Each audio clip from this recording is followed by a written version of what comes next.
He's back. How are you, mate? Good, mate. Craig's the name. Apparently real estate's the game. Rightio. Still loving it. Well, that was quick, Lee. It looks like the retreat may have started. Are we about to see a ceasefire in the investor invasion? What is going on? Oh, what's going on? Less than a week ago, and once again, a week is a long time in real estate, Westpac announced that it was the first bank tightening lending criteria for investor loans in a move to lessen its exposure to the fallout from the budget's changes to negative gearing. And I also think Macquarie Bank may have followed suit. So in other words, now that investors won't be able to claim tax breaks against any losses, that's negative gearing, the cost of holding a property versus the income derived from rent, that's the loss they can incur, it looks like the banks have factored in the weakened ability of mum and dad investors across the board to service a mortgage without the tax concessions. Now, I know that's a mouthful, but the banks are starting to move on investors. So here is how I know the budget and bank changes have had an immediate effect. The emails, texts, phone calls I get from buyers agents looking for property have come off the boil. Now, for the last 9 to 12 months, I would get at least one email or a text or a phone call, or all three, a day from a mainland investor or buyer's agent begging me for a property to buy. Wow. Number two, one of my market informants tells me that a few existing investor contracts on local property have crashed due to the bank's recalibration of their financial position.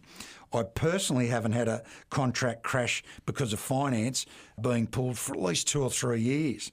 3, inquiries across the board decreased noticeably in the last week. And number 4, numbers to open homes decreased over the weekend just gone. Now, this is the market heaving, readjusting to the confusing yet significant tax changes. Uncertainty has befallen all buyer groups, mainly based on the conflicting messages around the budget. This is transitional, but the do-nothing positioning of the market can lead to things getting a little worse. This is not a doom and gloom. This is just things are settling and changing. I know exactly what the playing field looks like right now and how sentiments have changed. And that's with both sides of the transaction fence. But sadly, as with all changes to market conditions, sellers are the last to recognise and adapt to the new norm. And what is the new norm? Please tell us. I'm going to. Okay. Buyers have a choice. More properties to choose from, with FOMO, fear of missing out, almost having left the building. Wow. FOMO has been replaced by FOOP. Okay, I haven't heard that one before. FOOP, fear of overpaying. Okay, right. The market ascent is now levelled out to cruising altitude.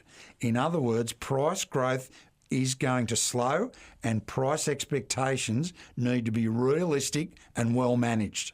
The silver lining to all this could be for first home buyers and those people relocating in that budget price bracket around that 500 to 650 here on the northwest coast and in the major centres. You won't be competing with overconfident, aggressive investors, or at least not as many. Now, let's broach another mainstream panic story. What are you talking about? Which I also believe has had an effect on all potential buyers. News.com reported that a leading banking economist was predicting a fairly quick 10% price correction across the general property market as a result of these federal budget changes. Now, for buyers who are contemplating a relocation from one property to another, this is not Armageddon. Think about it like this. If prices are softening across the board, if they do, it may affect your current home, but it's highly likely to affect the homes or choice of homes you're looking to buy. So if you take a 10% hit is what you think you're going to take on your property, it's negated because the home you want to buy is in the same boat. Yep. Its value is being affected because of the new market conditions. But this can be dependent on whether you want to relocate and where you want to relocate to, as it's still a patchwork national market with some areas and postcodes performing a little better than others. So with this rapidly evolving market in mind, my good wife Karen just developed the Your Next Move Financial Snapshot, which is less than a 5-minute look at whether selling and moving is a viable, financially prudent option for you. In 5 minutes, we can tell you whether it's a good move to go or you maybe should be staying.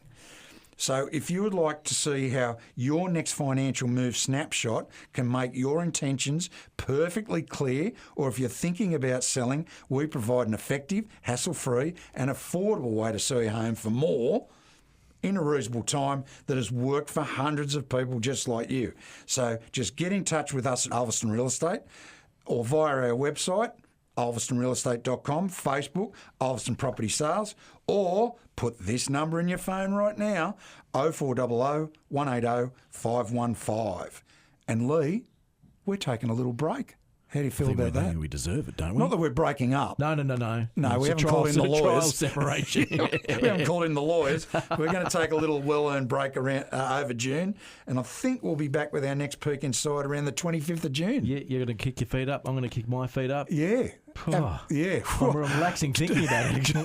Decompress. Deflating. So- Hopefully not too much. I hope to deflate a little bit. Okay, good on you. Mate, we'll see you later in June. Take care. Bye. See you, mate.